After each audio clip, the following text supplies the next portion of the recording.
Hi everyone, it's Melissa again, and I just wanted you guys to know that yes, I am still alive. I know it's been 3 weeks since I've promised the first episode of the Work in Progress series, but things got busy and now we're finally doing it. Before anything else, I just want to say thank you to She for saying yes.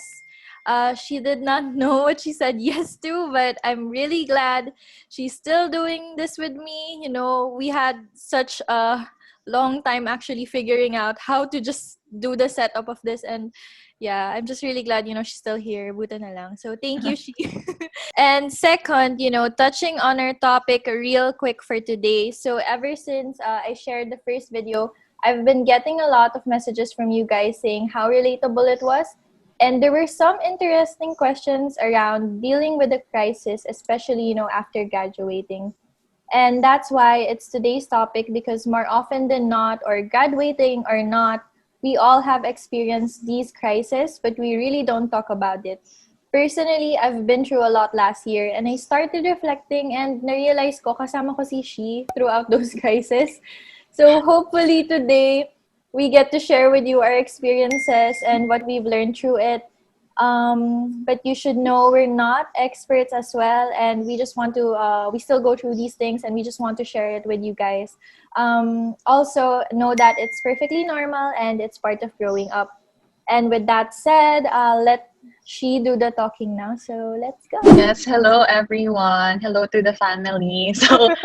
Just a little introduction about myself. So, again, I'm She, Office BFF of Melissa, and we've been through a lot of crisis, as she said. So, here's a little sneak peek. So, I graduated in 2018 with a degree in applied psychology, and currently, Melissa and I are both HR professionals.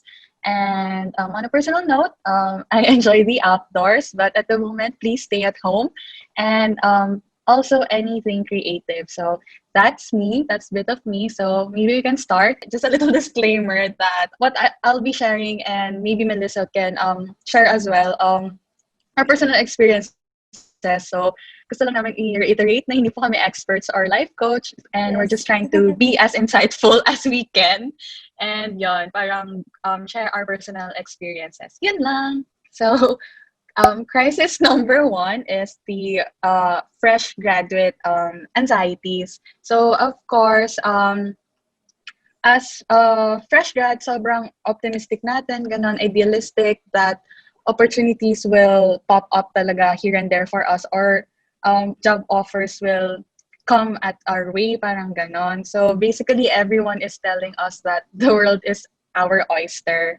Um, we are so hopeful that there's something out there for us, ganon. Tapos, that what we want to do, na sobrang passionate tayo about, we get to be paid doing it. Diba? That's the dream.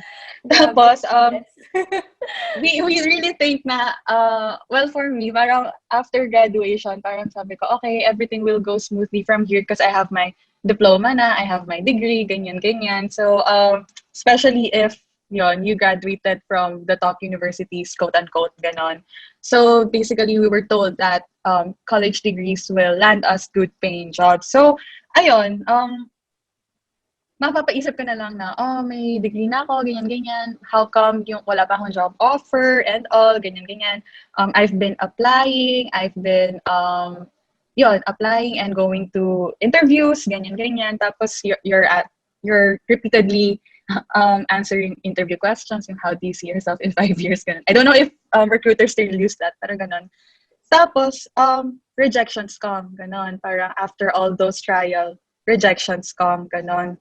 So, nagkakaroon ka ng internalized pressure na you're already looking for a job, super ASAP, urgent, ganyan. Because you feel pressured, ganon. Pressure from family, from friends, but mostly yourself. So, parang feeling mo na you see your friends already ahead, ganon, or your family asking you, kailan ka ba magtatrabaho, or like, are you still looking for jobs, ganon.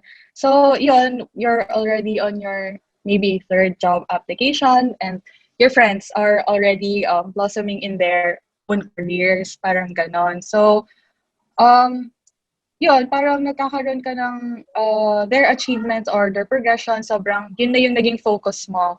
And you start comparing yourself to them. And to be honest, we really can't help it na to compare yourself with the pacing or with the progression and achievements of others, especially kapag fresh grad ka. And then you start thinking you're running out of time and all those. So that is the, ano, for me, the fresh grad anxiety, looking or landing the job. So anong ginawa ko to resolve, to manage myself, ganyan. So eto, plan, focus, and execute. So I planned and stuck to it. So keeping my focus with that plan. And so parang ano bang ginawa ko? Um, of course, gusto ko ng job. So I look for it. Tapos, I updated my LinkedIn. Talagang hinaitan ko yung visibility ko sa LinkedIn, ganyan. Tapos making sure my resume or CV, ganon, sobrang ano niya, parang marketable, ganon. So, ayun, and then showed up to interviews when you're called for interviews kasi it tells something about you talaga na kunyari nag-schedule sila ng interview and then you didn't show up. Parang medyo ano na yon sa work ethic mo. So, show up sa interview, do your best, and I guess yung ano lang, yung if you get rejected to interviews, the best that you got out of it is practice for the next interview. So, anong ginawa ko? Parang, every interview, parang after interview, ganun, nagtitake notes ako ng mga questions na tinanong sa akin and how I answered them. Tapos, re-evaluate ko, how can I parang answer this better just in case na matanong siya ulit in the next interview that I'll be going to. So, ayun, I started executing my plan to look for the job. So, yun, you learn from your experience, ganon. And I really just focused on myself. Focused on my plan nga, ganon. And parang hindi, kapag naging super focused ka kasi sa plan mo and how you're executing it, you tend to lose track of comparing yourself to others and you lose track of the progression ng iba. Parang, kumbaga yon, parang ikaw na talaga. It's self-centric na, di ba? Yeah. Ganon. So, I think that's a really good point kasi pag nag-graduate tayo, tendency natin is we look at yung mga kabatch natin like, oh my gosh, siya, may job na siya. Oh my gosh, siya, hinire siya ng top company. And then you tend to think talaga na parang, oh my gosh, paano ako? Should I be in a top company? Should I join this startup? Should I join an NGO? You tend to parang think, tapos ikaw mismo parang nawawala ka ng focus kasi you don't know what you want because you're comparing yourself to other people, diba? Yes, but I think that's a really good point. And especially yung yung sinabi mo about sa job interviews, taking notes. I wish I did that. Pero ang ginagawa ko sa mentally is, sige, I've gone through an interview. After that, nagre-reflect lang ako like, what could have I said better? Or like, okay ba yung sagot ko? Or did I need more time? Kasi, syempre, during the interviews, may pressure, diba? Like, to answer quick on the spot. But, if you parang prepare or reflect, or if you, again, like, have those yung questions in mind na ginawa mo, like, you na take note mo, feel ko it could have helped me better. And I think that's a really good tip then, especially for those na graduating. Yes, also parang, I don't know if this happened to anyone, na parang, when sometimes we don't prepare for interviews kasi feeling natin, alam natin lahat ng isa. Oh my gosh. Sagot sa mga tanong nila. We feel like, unless you research on the company, ganyan, syempre, ano na yun, bare minimum na yun, na you research about the company just in case they ask about it. And then that's it. Pero you don't tend to practice or ganon kasi we're so confident about it. Pero ayun, I think practice really is important, and taking notes kasi minsan may mga hiring managers talaga na sobrang intimidating. There are times kasi na if your first job interview, well, yung first job interview ko was with a advertising company. Tas super casual. So, medyo na fall into the trap ako na, ay, baka ganito lang lahat. So, no, it's not. Friendly lang ayun. Yes! Tapos parang, intimidating, ganon. So, yun, practice your interviews and just really do your best, especially if you're eyeing for that job. Fast forward to September 2018. Melly and I got job offer. So, funny backstory lang. Nag-interview kami on the same day without us knowing. Tapos, pagkalabas niya, ako na. So, nagkagulatan kami, uy, parang dito ka. ganon. Oo, tapos turns out, kami yung applicants for the job. So, Oo. thankfully, we both got the job. Kami ni Shi, we met through ISEC. We were working mental health event in 2018 and di kami magka-school So, alam mo yun, we became friends. We became part of this group na we call RC Girl. Pero never namin sinabi talaga na, oh, we're both applying for the same role. The role had 2 openings naman din. Pero yun lang, it's funny kasi nagkagulatan kami and yun nga, we're now here reunited with all Yes. yes. True. So yun, fast forward to October 2018 nung nasa job na kami. So we got the job, Melissa and I. Ayan. So crisis number 2. Ayan, when you actually land a job. Pag feeling mo kasi kapag you land the job na, okay, yes, good for me, ganyan. I finally have a good paying job. So start na tayo sa career, ganyan. So nagka-crisis din, ganyan, of course. So usually it's settling in and then nagpipick in yung values mo and then finally asking, is this really what I want to do? Parang ganon. So, ayun. Checklist Getting pala used yan. to... Yung mga pagdadaanan mo once you land the job. True. Anyway, parang matik to. Joke lang. Ayun, parang getting used to this new routine, responsibilities, and people. So, new routine, ganon. Responsibilities din kasi dati, syempre yung responsibilities mo as a student, parang 4 or 5 years ago, ganon, college life, very different life. So, you know all the people agad. Parang first day, syempre first day, you make new friends. Then along the way, friends mo na sila. So, college life, you know people. And then responsibilities were mostly ACADS or related. Ganon. Usually, yung consequences niyan, ikaw lang talaga magbe-bear nung burden. So, for example, nag-skip ka ng class. So, ikaw na bahala mag-catch up or nag-fail ka ng class, edi i-retake mo next time, something like that. So, yun. Tapos yung new routines parang disrupted din kasi your work ethic, ganon, should be adjusted. So, there are things as well that you should start doing on your own. Grabe talaga to. Yung parang dati kasi, syempre lahat dependent ka sa parents mo. Baon, money, allowance, food, and all, ganyan. And then you start working, yung responsibilities mo, suddenly may bills to pay ka. Well, for me, lalo na kasi I'm from Pampanga, tapos yung work ko sa Makati. So, I need to rent, tapos buy my own food, toiletries na dati free lang. All expense paid living.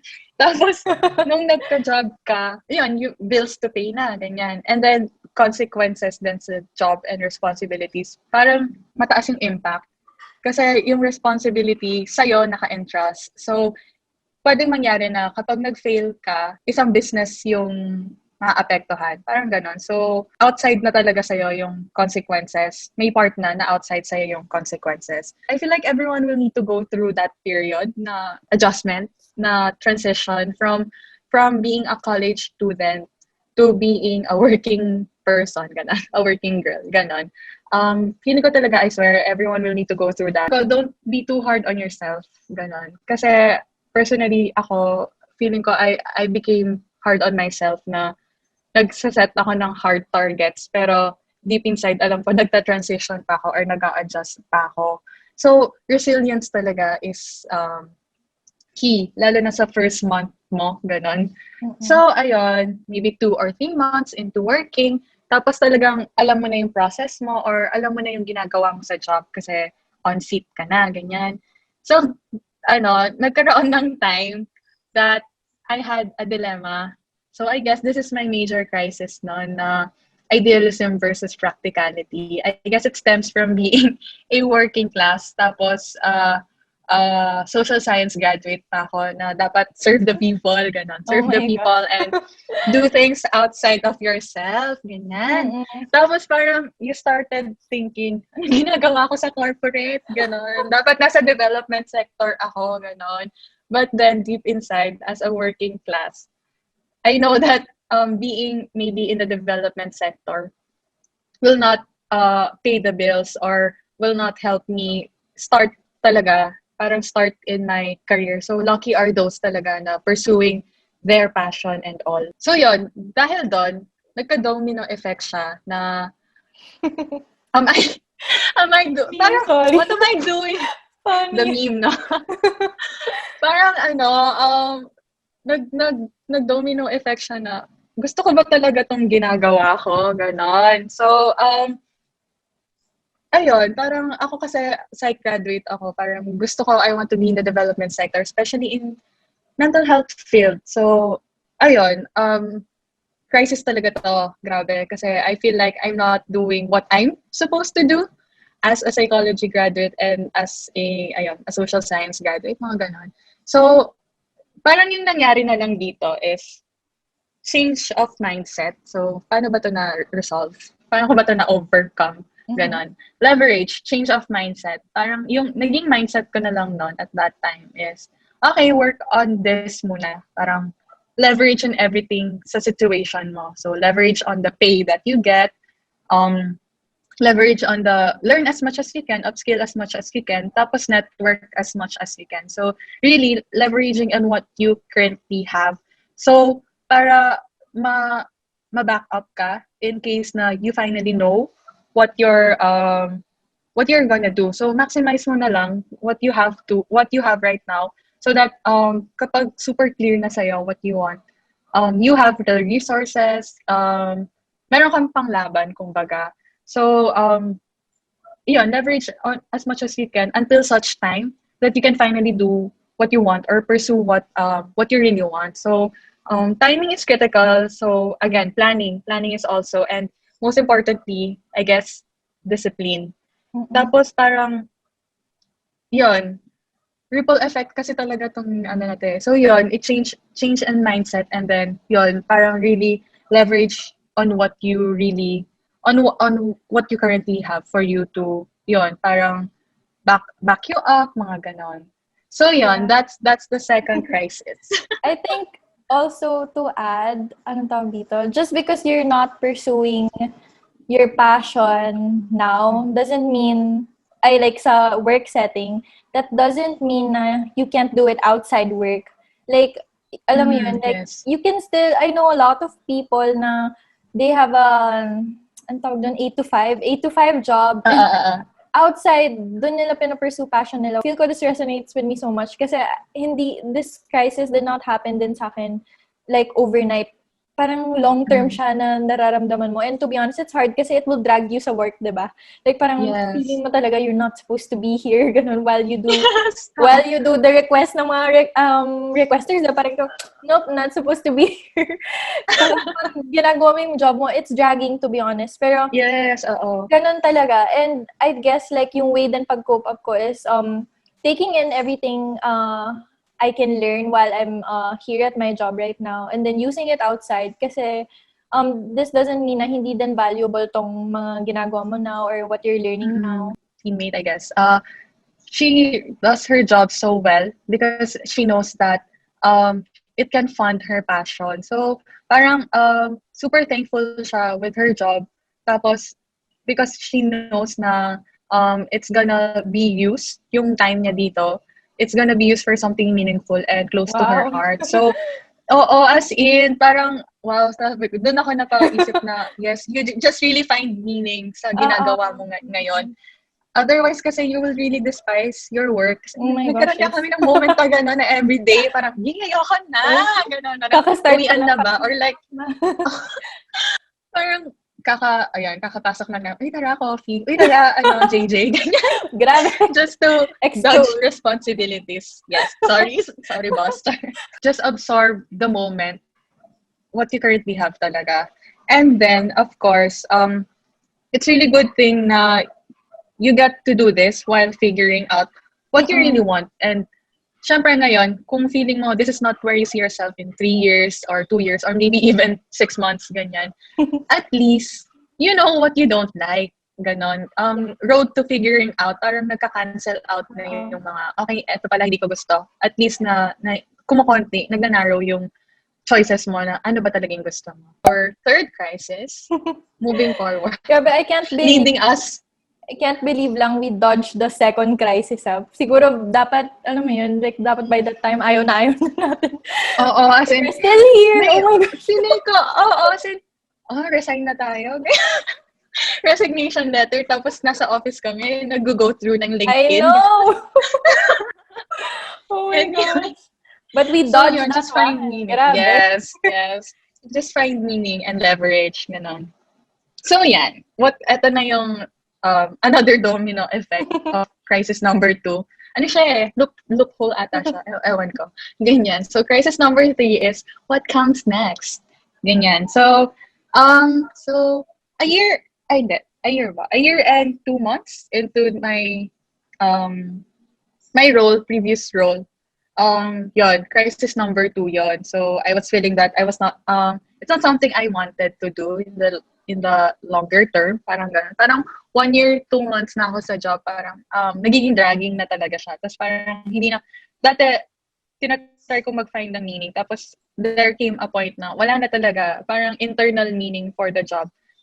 Wala na talaga akong ma-associate. So, ayun, parang I was already looking to choices, options, ganyan. Masters, of course. So, feeling ko, getaway car ang masters. Or basta postgraduate, ganon. Tapos, yun, I gave myself ultimatum na kapag hindi ko na-find yung pwedeng gusto kong gawin sa organization namin ngayon, I'll leave. Tapos, I'll pursue higher studies. Tapos, I told my line manager about it. So, yung line manager namin dati ni Melly, super supportive talaga at that time. And I told him about my plan. Tapos, he helped me, sobrang supportive. He helped me navigate for my next role. Kasi nga, I was feeling na stuck ako, ganyan-ganyan. So, parang in-assess namin ano ba yung competences ko, yung strengths and weaknesses ko, ganyan. And then, he even helped me look for roles, ganyan. So, nag-take initiative na din ako na, okay, sige, hanap tayo ng role, ganyan-ganyan. So, luckily, we found one role na I was eyeing. So, vacant siya. So, nag-set up ako ng get-to-know-you session with the manager of my new role, ganyan. Tapos, nag-apply ako, binigay ko yung CV ko, tapos I even asked for help to our SME dati. Yeah. Shout out kay Ian Diaz. I asked his help for interview tips, ganyan. Kasi sabi niya, getting to know you sessions with managers, first impression yan. So, might as well leverage on it na before your formal interview. So, I applied for the role, and so I got the role, and 7 months into the role, I can say na I'm liking it naman. Because first, I'm learning a lot, ganyan. I'm learning a lot, developing skills, and of course, you then ask again, is this for the long term? To be honest, I don't know. So, I guess, feeling ko ganun talaga. So, do you see yourself in this role for another 4 years or 3 years, ganyan? So the answer is, I don't know. I guess I'm gonna go through those crises again. I believe talaga I'll experience those crises all over again. For example, ano naman nangyari sa Idealism, ganyan. Also, babalikan natin yun. Tapos, is this something I want to do again? So, I guess, I don't know talaga. And I guess you'll go again to those comparing yourself with others, ganyan, your friends, the sector that you want to be in pala, ganon. So, ayun, wala akong idea. Ano ba yung gusto kong, at my age now, ano ba yung nakikita ko sa long term? Parang ganon. Gusto ko lang munang matapos ng pandemic na to, saka na natin isipin yung long term, ganon. So, I don't have idea. So, it's an idea. So, sobrang delikado din kasi my insecurities for myself again will start to show up. Ganon. Parang, you then again see your friends, your relatives, or your siblings, ganyan. Sobrang ina-enjoy nila yung career nila. And then, you start to think na, maybe I should do that. Parang, yung successful kasi sila sa achievement nila, ganyan. So, maybe, if ginawa ko yung ginagawa nila, I'm gonna chase their success, ganon. Stable na, parang secured na. yung long term ko because it's working for them. But it's not. Parang it's not it's not supposed to be like that. Kasi 'di ba, you lose track of your own goals and aspirations, ganon. So sobrang dangerous space niya talaga kasi matitink na naman yung sarili mo of what you want to do in the long term. And I guess you'll go to that phase again na everything's dragging, ganyan-ganyan, you don't find meaning. Kasi nga, in the first place, you're chasing the wrong long-term or success kasi you patterned it to somebody else's. So that's at least now I'm aware that napuput into that trap ako based from my crisis 2 experience na I have the tendency to do that. At least I'm self-aware. So this is my mantra now na honor your pace, it's not a race.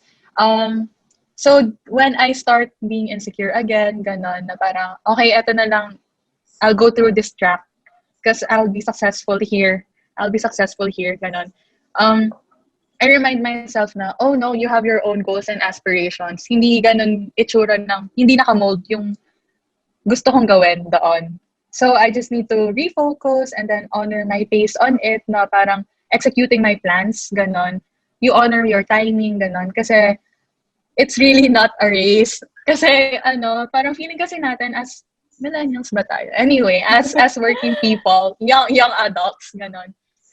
We really have this internal timeline for ourselves, I guess, na parang obsessed tayo sa timeline na super true. at the age of 23, dapat yung salary grade ko ganito na, dapat ganito na ako. O kaya at the age of 28, dapat may house na ako. Mga ganon. So, ayun, that's crisis number 3 and I guess it's still ongoing. Ganon. I guess spoiler alert. Never mawawala yung mga crisis. Babalik at babalik lang din. Oh So, my yun gosh. lang. I'm working on it. It's a work in progress, as Melissa said. So, let's go to, di ba? Thank you next kasi thank you next crisis. Let's go. I'm ready. Ganon. Yeah. So, here are some tips lang na nag-work sa akin. Again, hindi po kami life coach, hindi po kami experts. These are just personal experiences and kind of worked for us, so might work for you. So, first of all, acknowledgement talaga and self-awareness. Acknowledge what you're going through. Feelings, fears, anxieties, and insecurities. Kasi minsan, in denial tayo na hindi naman tayo insecure. Parang we just think na the world is unfair. Yun. Pero deep inside, may hint of insecurity yun. Kasi when you acknowledge talaga, of course, you don't want to be stuck in those fears, anxieties. Ayaw mo naman na you wake up each day na anxious ka, na parang what's gonna go next, ganyan. So if you acknowledge talaga those, you'll do everything in your power, I guess, and in your bandwidth para ma-overcome yung mga yon or at least ma-manage yung mga yon. So, and then second tip is talk to people about it. That's why naging strong yung friendship namin ni Melissa. Oh my gosh. As in, we talk about it talaga kapag nag-breakdown na kami, ganyan. We talk about it. O tara, Tims, ganyan. Tapos papunta sa we talk about it. So, you really need to talk about it to people kasi minsan, the anxieties, ganyan. It's a load off your shoulders, ganon. Pero, just a tip then, ask people first if they have the mental capacity to hear. Kasi baka meron din silang pinagdadaanan, hindi nila deserve na batuhin mo sila ng mga insecurities and all mo. So, empathy pa rin when you talk to people about it. Take it one day at a time. This one, matagal bago ko siya na internalize, ganon.